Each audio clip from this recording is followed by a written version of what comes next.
Welcome back. We will keep our attention on the matter involving security agencies failing to obey court orders, and we would like to see what the legislature can do to address the situation.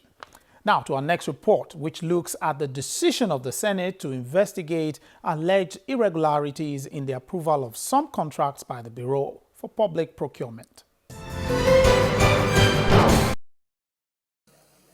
It's another day of proceedings at the Upper Legislative House. Besides continuation of debate on the 2017 appropriations, one of the motions raised on the floor of the Senate is an alleged irregularity in the approval of contracts by the Bureau of Public Procurement.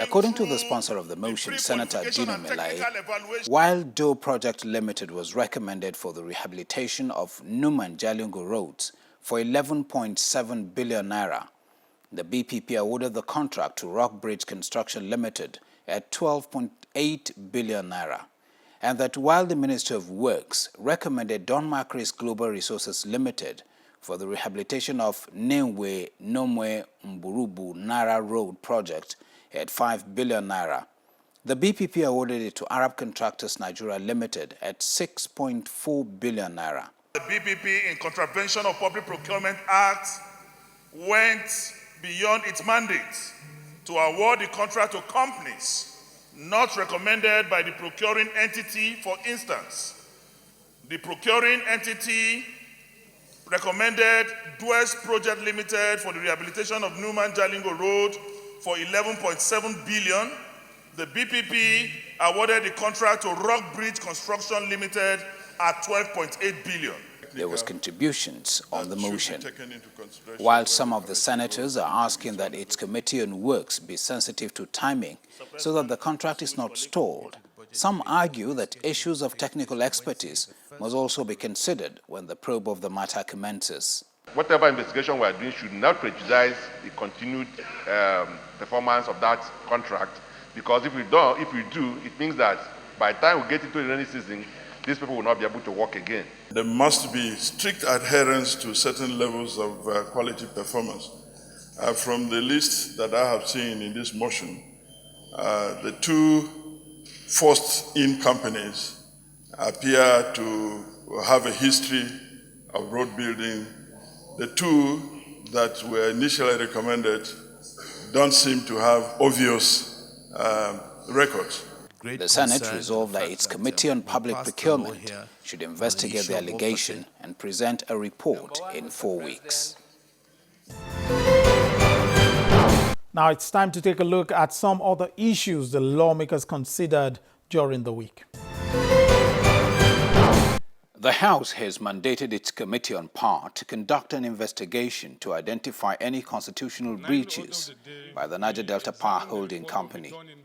In a motion by Rep. Mark Bila, the committee expressed its alarm at reports that the company has commenced the sale of National Integrated Power Project assets. The House Committee is to investigate the matter and report back to the House in 6 weeks. The House is concerned that a company with majority shareholding held by the federal government, which manages the utilization of over $12 billion already approved by the National Assembly and the National Council of State since its incorporation in 2005, does not submit its annual budget and project plans for appropriation by the National Assembly, while it generates an operating surplus which cannot be determined because it is neither divulged nor paid into the coffers of the federal government, but rather expended by the company without legislative approval. The House is also alarmed at reports that the NDPHC has commenced the sale of NIPP assets, including power plants, and is also awarding numerous inflated contracts without due process, and has continued to pay outrageous amounts as way-leave payments to communities with significant cost implications to the government, and is further reported to have received funding of about $9 billion from the Central Bank of Nigeria for priority projects, but has allegedly diverted these funds to other areas. During the week, the House also received a petition from the Agatu Traditional Council calling on the House of Representatives to intervene in what they say is the wrongful ceding of Agatu lands to herdsmen for grazing purposes.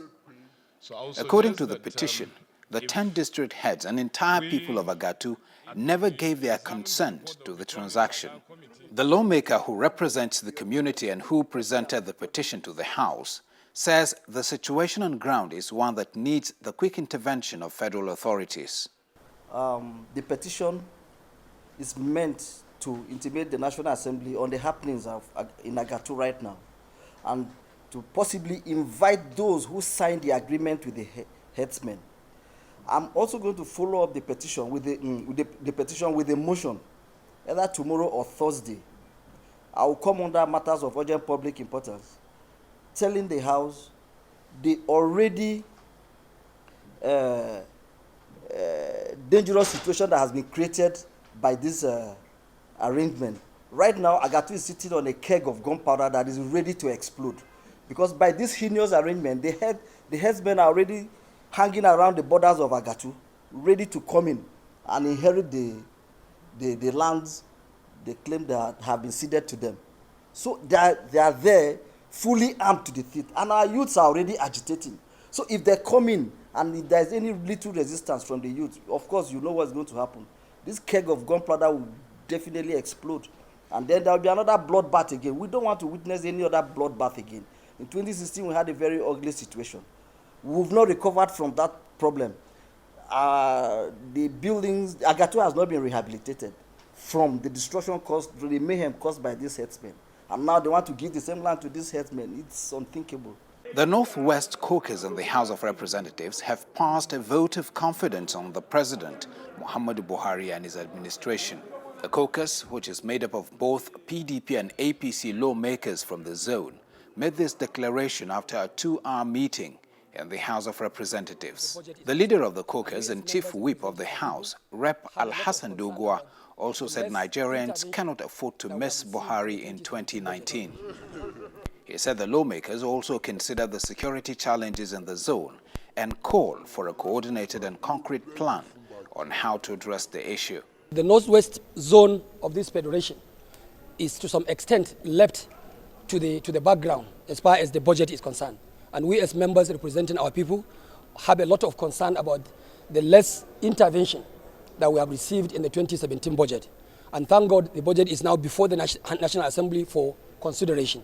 We have therefore discussed among ourselves that each and every one of us who is a member of the House of Representatives and by extension member of the committee, that as soon as the committee, the budget is committed to the committee, each and every one of us should be steadfast, should look at every possible window and see how he can accommodate and attract a lot of federal presence in our geopolitical zone. That what we expect of the kind of security engagement based on the challenges we have on the ground is for the Nigerian armed forces, the Nigerian police force, and every other security agency to have a concerted and coordinated security operation in the 7 states of the northwest part of this country, where we have been receiving a lot of challenges, even in the recent cases that were happening in the southern Kaduna. We want to believe that it's something that is being syndicated from outside the zone. And we need a very serious reaction from the Nigerian armed forces, from the government of the Federation, so that this challenge can be checked. We are speaking on behalf of the northwest people of Nigeria, and we have confidence in our president. We have no regret about that. We want to say very openly and very emphatically that Mr. President has done a lot in the area of security. Our people in the zone, even with the challenges we have as it is today, can still sleep with their 2 eyes closed for some time. And I want to believe the security situation in the northeast has been improved seriously, and Nigerians are commending the efforts of the government led by Mr. President Muhammadu Buhari. So we must have to commend him, we identify with him, and we will continue to give him our individual and collective support for him to succeed as the President of the Federal Republic of Nigeria. 2019 will come, and we are also there. We will be able to engage it as it comes. I want to tell you that Nigeria cannot afford to miss Mr. President to continue in 2019. This is our position. Well, that was something indeed. It appears some people are already thinking about elections in 2019. But I will just want you to think about all the decisions made by lawmakers this week and give us your own assessment. Send it through any of the addresses on the screen. Well, thanks for staying with me through the program. Till I come your way again, I'm Lanre Lasisi. Take care.